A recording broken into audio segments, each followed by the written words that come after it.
Stop scrolling. What if I told you that you can lose weight, eat real food, and spend under $5 a day? No protein powders. No starvation. Just smart food choices.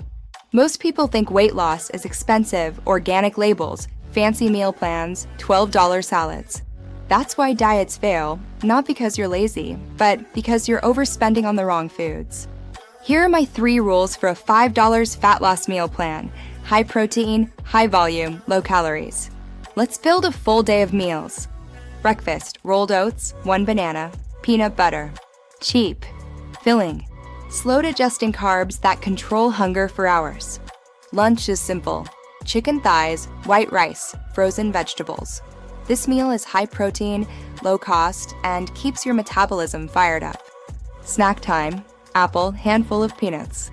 Crunchy, sweet, and stops cravings before they attack your diet. Dinner, 2 to 3 eggs, frozen veggies. High protein, super cheap, and perfect for fat loss without overeating. Total daily cost? Right around $5.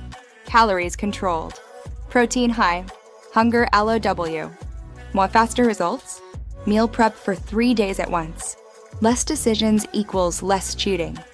If you want more cheap, simple, real food weight loss plans, subscribe right now, like this video, comment $5, and I'll drop a $3 a day challenge next.